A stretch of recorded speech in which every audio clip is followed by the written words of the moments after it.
नमस्कार.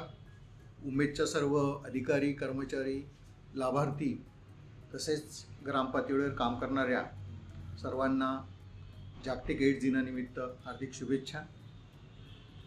थोडासा विषय वेगळा आहे. एड्स म्हटलं की थोडंसं लोकांना पाहण्याचा दृष्टिकोन सगळ्या गोष्टीचा त्यांच्यामध्ये फार बदल दिसून येतो की HIV एड्सचं नाव आलं की लोकांना थोडंसं वेगळं काहीतरी वाटतं. परंतु हा HIV एड्स आहे काय? तर आज HIV एड्स हा जे काही जुन्या ज्या काही व्याख्या होत्या, जे काही म्हटलं जायचं की फार भयानक आहे, महामारी आहे किंवा अजून काही, तर आता तसं काही राहिलेलं नाही आहे. त्याच्यामागं कारण असं आहे की आता मोठ्या प्रमाणामध्ये उपचार पद्धती उपलब्ध आहे. आयुष्यमान त्याच्यामध्ये मोठ्या प्रमाणामध्ये वाढलं आहे. दुरुस्त होत नाही, परंतु उपचार पद्धती मोठ्या प्रमाणात उपलब्ध आहे. आता HIV एड्स म्हणजे काय आहे नेमकं? तर HIV आणि एड्स हे दोन प्रकार वेगळे आहे. HIV हा एक व्हायरस आहे, तर एड्स हा या व्हायरसपासून उत्पन्न झालेली जी स्थिती आहे, म्हणजे एड्सला आपण रोगही म्हणू शकत नाही. त्याचं कारण असं आहे की एड्स हा काही स्पेसिफिक रोग नाही आहे. तर जे काही 3-4 रोग HIV व्हायरसच्या त्या शरीरामध्ये गेल्यानंतर त्या शरीराची जी प्रतिकारशक्ती कमी होते, ती प्रतिकारशक्ती जी कमी झालेली आहे, त्या कमी झालेल्या प्रतिकारशक्तीनंतर त्या शरीरावर वेगवेगळ्या प्रकारचे रोग एकत्रपणे जेव्हा अटॅक करतात, एकत्रपणे जेव्हा त्या शरीरावर येतात आणि ती जी स्थिती तयार होते त्या स्थितीला एड्स म्हटलं जातं. आता हा होतो कशाने? तर याचे होण्याचे केवळ आणि केवळ 4 कारणं आहे. 5वं कारण नाही आहे. परंतु आपल्या इथे नॉर्मली भारतामध्ये वेगवेगळ्या पद्धतीचे कारणं सांगितल्या जातात. कधी सांगतं कोणी पाणीपुरीत नव्हतं, कधी सांगतं कोणी मच्छरात नव्हतं, कधी सांगतं कोणी वेगवेगळ्या कारणांनी होतं. तर तसं नाही आहे. फक्त आणि फक्त 4 कारणं आहेत. त्याच्यातलं सगळ्यात पहिलं कारण जे आहे ते म्हणजे असुरक्षित लैंगिक संबंध. आता असुरक्षित लैंगिक संबंध म्हणजे काय? तर ज्या लैंगिक संबंधांमध्ये, ज्या शारीरिक संबंधांमध्ये निरोधचा वापर केला गेलेला नाही, असे जे काही संबंध आहेत एकापेक्षा जास्त व्यक्तींशी, त्याला असुरक्षित लैंगिक संबंध म्हटलं जातात. दुसरं काय कारण आहे? तर दुसरं कारण आहे तर ते आहे रक्त आणि रक्तघटक. आता रक्त आणि रक्तघटक म्हणजे काय? तर जे रक्त आपण आज रक्तपेढीतनं घेतो ते जर प्रॉपर रक्तपेढीतनं घेतलं गेलं नाही किंवा ज्यांना परवानाधारक असलेल्या रक्तपेढीतनं घेतलं गेलं नाही, तर त्या रक्तपेढीमध्ये कधी HIV संक्रमित व्यक्तीचं रक्त, दूषित रक्त जर एखाद्या चांगल्या व्यक्तीला चढवल्या गेलं तर त्या रक्तामधून त्या व्यक्तीला HIVचं संक्रमण होऊ शकतं. आता याच्यामध्ये महत्त्वाची गोष्ट अशी आहे की दूषित रक्त म्हणजे काय? तर दूषित रक्त म्हणजे HIVचा व्हायरस त्या रक्तामध्ये असू शकतो. तर अशा पद्धतीचं रक्त. तिसरं कारण काय? तर तिसरं कारण सुई किंवा इंजेक्शन, ज्याला आपण निडल सिरिंज म्हणतो, ते निडल सिरिंज. आता निडल सिरिंज म्हणजे कुठल्या डॉक्टरकडच्या का? तर नाही. तर नॉर्मली ज्या निडल सिरिंज जे लोक सिरिंजद्वारे किंवा सुईद्वारे नशा करतात, त्या लोकांमध्ये HIVचं संक्रमण होण्याचं प्रमाण खूप जास्त असतं. त्याचं कारण असं आहे की ते लोक एक इंजेक्शन्स किंवा एक सुई हे 10 ते 12 लोक ते वापरतात, त्याच्यामधनं ड्रग्ज घेतात त्या सुईमधनं, आणि त्यावेळी जर त्यातला एखादा व्यक्ती जर HIV संक्रमित असेल तर एकापासून बाकीच्या लोकांना त्याचं संक्रमण जाण्याचे चान्सेस खूप जास्त प्रमाणात असतात. आणि चौथं कारण जे आहे ते कारण म्हणजे आईपासून होणाऱ्या बाळाला. आता याच्यावर मोठ्या प्रमाणामध्ये आपण विजय प्राप्त केला गेलेला आहे. त्याचं कारण असं आहे की याच्यामध्ये आता आईसाठी किंवा बाळासाठी दोघांच्यासाठी प्राथमिक स्तरावर उपचार पद्धती उपलब्ध आहे. परंतु याच्यामध्ये एकच आहे, याला EVTHS म्हटलं जातं इंग्लिशमध्ये, elimination of vertical transmission of HIV and syphilis. तर याच्यामध्ये काय आहे? तर याच्यामध्ये सगळ्यात महत्त्वाचं असं आहे की जी स्त्री गरोदर असेल त्या स्त्रीची पहिल्या 3 महिन्यामध्ये तिची तपासणी होणं गरजेचं आहे. तर ती तपासणी कुठली? तर ती HIV आणि सिफिलिसची होणं गरजेचं आहे. सोबतच दुसरी तपासणी तिची 9व्या महिन्यामध्ये होणं गरजेचं आहे, किंवा 9 महिन्याच्या कार्यकाळामध्ये एकदा तरी तिची HIV आणि सिफिलिसची तपासणी होणं गरजेचं आहे. जर ही तपासणी झाली आणि जर आपल्याला माहीत पडलं की आई संक्रमित आहे, HIV संक्रमित आहे किंवा सिफिलिस संक्रमित आहे, तर आपण लगेच त्या आईवर कुठलेही बंधनं न ठेवता लगेच आपण HIVची उपचार पद्धती तिच्यावर सुरू करतो. HIVची उपचार पद्धती सुरू केल्यानंतर जे काही बाळ जन्माला येतं, त्या बाळ जन्माला आल्यानंतर लगेच त्या बाळावर सुद्धा आपण उपचार पद्धती सुरू करतो, सोबतच त्याच्या तपासण्या सुरू करतो. आणि एक EID नावाचा एक कार्यक्रम आहे, अर्ली इन्फंट डायग्नोसिस, ज्याच्यामध्ये त्या मुलाचं आपण DNA PCR सारखी महागडी टेस्ट दर 3 महिन्यांनी करतो. त्याच्या अशा 24 महिन्यामध्ये जवळपास आपण 4 टेस्ट करतो आणि ह्या 4 टेस्ट जर त्याच्या संक्रमित आल्या तरच आपण त्या बच्चूला, त्या बाळाला HIV संक्रमित म्हणून घोषित करतो. जर त्या पूर्णतः निगेटिव्ह आल्या तर आपण त्या बाळाला निगेटिव्ह म्हणून घोषित करतो. आता याच्यामध्ये वैशिष्ट्य असं आहे की जी काही उपचार पद्धती आपण आईला देतो आणि बाळाला देतो त्या उपचार पद्धतीमुळं 99.99% चान्सेस असतात की ते बाळ निगेटिव्ह निघेल. फक्त परिस्थिती अशी आहे की त्या पिरियडमध्ये त्या आईने त्या बाळाला दूध कशा पद्धतीने पाजलं, प्रॉपर पद्धतीने दूध पाजलं की नाही पाजलं, हे फार महत्त्वाचं असतं. सोबतच आईने उपचार पद्धती कायमस्वरूपी घेतली की नाही, प्रॉपर घेतली की नाही, की त्याच्यामध्ये काही गॅप होती, या काही गोष्टी त्याच्यामध्ये मोठ्या प्रमाणामध्ये अडथळा आणू शकतात बच्चूला निगेटिव्ह करण्याच्या. परंतु आमचा एक अनुभव असा आहे की आईला बाळ फार तिच्या दृष्टिकोनातून महत्त्वाचं असतं आणि त्यासाठी ती कुठल्याही पद्धतीचा अवलंब एकदम व्यवस्थितरित्या करून घेते. अशा 4च कारणांमुळं HIV संक्रमण होतं. 5वं कुठलंही कारण त्याच्यामध्ये नाही आहे. आता त्याच्यामध्ये 5वे काही कारणं सांगितल्या जातात, परंतु त्या कारणाचा याच्याशी संबंध येत नाही. जसं मच्छरांनी होत नाही, कुठल्या गुपचूप खाल्ल्याने, त्या व्यक्तीच्या सोबत झोपल्याने, त्या व्यक्तीला स्पर्श केल्याने, त्या व्यक्तीचे कपडे वापरल्याने, किंवा त्या व्यक्तीचं इतकंच काय तर दाढीचं ब्लेड सुद्धा वापरलं गेलं तरीही सुद्धा HIV संक्रमण होत नाही. का होत नाही त्याचं कारण असं आहे की HIV व्हायरस हा खुल्या हवेमध्ये किंवा ओपन एअरमध्ये 10 सेकंदाच्या वर तर जिवंतच राहू शकत नाही. आणि या ज्या काही सगळ्या पद्धती आहे, सगळ्या पद्धती कुठे ना कुठेतरी त्याला रिस्ट्रिक्शन्स करतात. सोबतच त्याचं जिवंत राहण्याचं जे साधन आहे ते साधन म्हणजे रक्त आणि काही आपल्या शरीरातील घटक, याच्यामध्येच ते राहू शकतं, बाकीच्या गोष्टींमध्ये ते राहत नाही. हा झाला HIVच्या याच्यातला सोबतचा. आता बघ, भारतासारख्या देशामध्ये HIVचं संक्रमण का वाढलं, तर त्याच्या मागचं कारण असं होतं की जे लोक HIV संक्रमित झाले त्या लोकांना वाळीत टाकण्याचे प्रकार, त्या लोकांवर हेळसांड करण्याचे प्रकार, त्या लोकांना कलंकित करण्याचे प्रकार, त्या लोकांना भेदभाव करण्याचे प्रकार मोठ्या प्रमाणात झाले. आणि हे झाल्यामुळे काय झालं की त्या लोकांमध्ये कुठेतरी भावना तयार झाली, बदल्याची भावना तयार झाली. आणि मग मी एकटाच का, म्हणून मग त्या लोकांनी आपल्या सोबत बाकीच्या लोकांना सुद्धा त्याचा प्रसार देणं सुरू केलं. तर या दृष्टिकोनातून अभ्यास केल्यानंतर एक कायदा तयार झाला. आजच्या कंडिशन्समध्ये कुठल्याही गोष्टीवर, म्हणजे इव्हन कुष्ठरोग झाला, TB झाला किंवा अजून कुठला कोविड झाला, अशा याच्यावर कुठल्याही प्रकारचा कायदा नाही आहे. परंतु HIV एड्सच्या बाबतीमध्ये कायदा आहे, ज्या कायद्याचं नाव आहे HIV एड्स ॲक्ट 2017. आता हा कायदा काय सांगतो, तर हा कायदा हेच सांगतो की अशा कुठल्याही HIV संक्रमित व्यक्तीशी किंवा ज्या व्यक्तीला HIVचं संक्रमण होऊ शकतं असे जे काही घटक आहेत, म्हणजे ज्याच्यामध्ये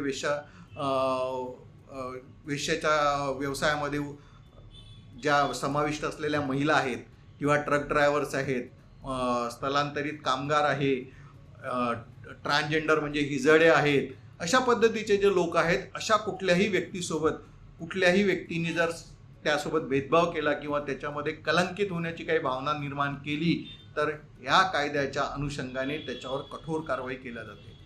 ती कारवाई एकतर्फी केल्या जाते. हा एक त्याच्यातला सगळ्यात महत्त्वाचा आहे. म्हणजे जो व्यक्ती त्याच्यामध्ये सफर होऊन राहिलेला आहे, त्या व्यक्तीने जर म्हटलं तर त्या व्यक्तीवर ती कारवाई त्याला न करता, त्याची बाजू न ऐकून घेता केल्या जाते. त्याच्यामुळं प्रत्येकाला ही गोष्ट लक्षात घेणं गरजेचं आहे की कुठल्याही व्यक्तीला आपण HIV एड्सच्या बाबतीत कलंकित किंवा भेदभाव आपण त्याच्यासोबत करू शकत नाही. आता हे करत असताना याची जे काही पद्धत आहे, उपचार पद्धत आहे HIVच्या संक्रमणाच्या बाबतीतली, जर एखादी व्यक्ती HIV संक्रमित निघाली तर त्या व्यक्तीची सगळी माहिती ही गोपनीय ठेवल्या जाते. आणि ती गोपनीय ठेवत असताना HIV संक्रमणाची कुठलीही टेस्ट ही खाजगी रुग्णालयातली टेस्ट मान्य केल्या जात नाही. मग ती राष्ट्रीय स्तरावर असो, राज्य स्तरावर असो की आंतरराष्ट्रीय स्तरावर असो, HIVची तपासणी ही केवळ आणि केवळ शासकीय स्तरावर केल्या गेलेलीच ग्राह्य धरल्या जाते, मान्य केल्या जाते. मग ही तपासणी होते कुठे, तर ही तपासणी सबसेंटरपासून PSC पर्यंत होते. परंतु त्या ठिकाणी तपासणी करणं, तर त्याच्यामध्ये जर ती व्यक्ती HIV संक्रमित आढळली असेल किंवा HIVचा त्याच्यामध्ये घटक जाणवला असेल तर त्या व्यक्तीला ते लोक पॉझिटिव्ह डिक्लेअर करू शकत नाही किंवा त्याला जाहीर करू शकत नाही जोपर्यंत त्या व्यक्तीला स्टँड अलोन ICTC म्हणजे ICTC एकात्मिक समुपदेशन व तपासणी केंद्र हे प्रत्येक ग्रामीण रुग्णालय आणि उपजिल्हा रुग्णालयामध्ये आहे, ज्या ठिकाणी एक प्रशिक्षित काउन्सिलर त्या ठिकाणी उपलब्ध असतो. ते प्रशिक्षित काउन्सिलर त्या लोकांचं काउन्सिलिंग करतात. पुनश्च त्या जी व्यक्ती PSC लेवलला, सबसेंटर लेवलला किंवा कुठल्या खाजगी रुग्णालयामध्ये जर ती व्यक्ती HIV संक्रमित आढळली असेल तर पुन्हा त्या व्यक्तीच्या 3 प्रकारच्या तपासण्या केल्या जाते. त्या 3 प्रकारच्या तपासण्या जर त्या व्यक्तीच्या संक्रमित आल्या तरच एकात्मिक समुपदेशन केंद्रातूनच त्या व्यक्तीला HIV संक्रमित असल्याचा अहवाल दिला जातो. आता हा रिपोर्ट्स आल्यानंतर त्याला ते वाऱ्यावर सोडलं जातं का? तर नाही. याच एकात्मिक समुपदेशन केंद्राच्या माध्यमातून त्या HIV संक्रमित व्यक्तीला ART केंद्र, अँटी रेट्रोव्हायरल थेरपी केंद्र, ज्या ठिकाणी यासाठी औषधोपचार दिला जातो. आता औषधोपचार दुरुस्त होण्यासाठी का? तर नाही. आजच्या कंडिशनला जसं सामान्य व्यक्ती शुगर BPसाठी गोळ्या घेतात, आज तशाच प्रकारच्या गोळ्या HIV संक्रमित व्यक्तीला आयुष्यभर HIVच्या सोबत फाईट करण्यासाठी, लढण्यासाठी म्हणून घ्यावायचे आहेत. आणि ते केंद्र, ते जे गोळ्या मिळतात त्या केंद्राला म्हटलं जातं ART केंद्र. मग आता या ART केंद्रामध्ये त्या व्यक्तीला रेफर केलं जातं, त्या ठिकाणी त्याचं रजिस्ट्रेशन केलं जातं, त्याच्या सगळ्या प्रकारच्या तपासण्या त्या ठिकाणी केल्या जातात, ज्याच्यामध्ये CD4 तपासणी किंवा व्हायरल लोड तपासणी या महत्त्वाच्या तपासण्या असतात. आणि मग त्या सगळ्या तपासण्या केल्यानंतर त्याची जी काही परिस्थिती असेल त्या परिस्थितीच्या बेसिसवर त्याला औषधोपचार सुरू होतो. परंतु आजच्या परिस्थितीमध्ये टेस्ट अँड ट्रीट पॉलिसी आलेली आहे. त्या अनुषंगाने जी व्यक्ती HIV संक्रमित असेल त्या व्यक्तीला इमिजिएट लगेच औषधोपचार सुरू केला जातो, ज्याच्यामुळे त्याचं आयुष्यमान मोठ्या प्रमाणात वाढतं. आता तुम्ही म्हणाल की याचे सिम्पटम्स काय असतात किंवा काय असतात? ते सिम्पटम्स याच्यामध्ये काही नाही. कुठल्याही सामान्य नॉर्मल दिसणाऱ्या व्यक्तीला सुद्धा HIVचं संक्रमण होऊ शकतं.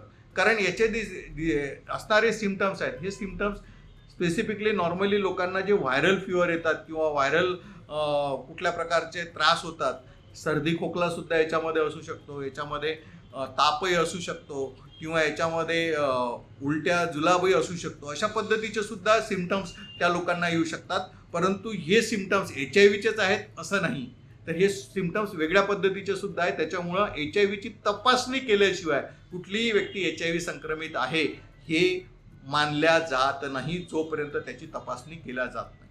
आता या तपासणीचं अजून एक वैशिष्ट्य असं आहे की या तपासणीपासून तर त्याच्या उपचार पद्धतीपर्यंतचा सगळा खर्च हा सरकारी खात्यातून खर्च केला जातो. HIV संक्रमित व्यक्तीला एकही रुपयाचा खर्च येत नाही. मग याच्यामध्ये HIVची औषधी सुद्धा मोफत आहे, तपासणी सुद्धा मोफत आहे, त्याच्यासोबत दिल्या जाणाऱ्या तपासण्या सुद्धा सगळ्याच्या सगळ्या मोफत आहे. या व्यतिरिक्त जर HIV संक्रमित व्यक्ती असेल तर त्या व्यक्तीला मोठ्या प्रमाणामध्ये सरकारी योजनांचा सुद्धा लाभ दिला जातो, ज्याच्यामध्ये संजय गांधी निराधार योजना आहे, ज्याच्यामध्ये घरकुल योजना आहे, राशन कार्डची योजना आहे, त्याच्यासोबतच STची पास आहे. STची पास महिन्याला एकदा येणे आणि जाणे, औषधीसाठी येण्यासाठी 60 किलोमीटरपर्यंत सरकारच्या माध्यमातून मोफत दिला जाते. याच्यासोबतच अजून वेगवेगळ्या पद्धतीचे न्यूट्रिशन्स, वेगवेगळ्या पद्धतीच्या योजना या HIV संक्रमित व्यक्तीसाठी सरकारी माध्यमातून केल्या जातात. आता याच्यामध्ये फक्त एक महत्त्वाची काळजी घेणे आहे, HIV संक्रमित व्यक्तीला त्याच्यासोबत कुठल्याही प्रकारचा कलंक आणि भेदभाव न होता त्या व्यक्तीने जर व्यवस्थित त्याची दिनचर्या जर व्यवस्थित ठेवली, ज्याच्यामध्ये जेवण आहे, व्यायाम आहे, योगा आहे, या सगळ्या गोष्टी जर त्यांनी व्यवस्थितरित्या हाताळल्या तर सामान्य व्यक्ती जेवढा जगतो तेवढाच HIV संक्रमित व्यक्तीसुद्धा जगू शकतो. फक्त त्यासाठी या सगळ्या गोष्टींची गरज आहे. नियमित औषधोपचार याच्यामध्ये घेणं तेवढंच महत्त्वाचं आहे.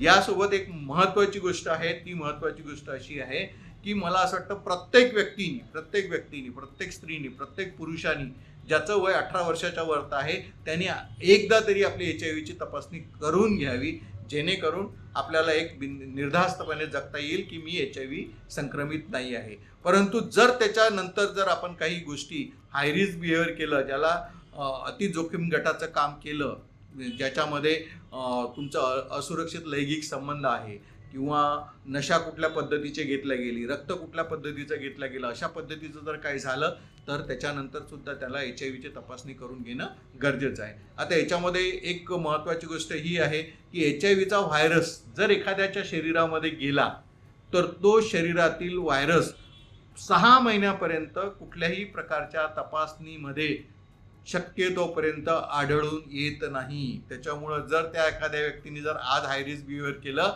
तर आज सुद्धा त्याला तपासणी गरजेचं आहे. सोबतच 6 महिन्यापर्यंत तपासणी करण्याचं गरजेचं आहे. त्याचं कारण असं आहे की हा व्हायरस शरीरामध्ये गेल्यानंतर सुप्तावस्थेत राहतो आणि 1 दिवसापासून ते 6 महिन्यापर्यंत कुठल्याही वेळी तो त्या शरीरामध्ये ॲक्टिव्ह होऊ शकतो. तर अशा पद्धतीचं ह्या HIV याच्यामध्ये काम केलं जातं.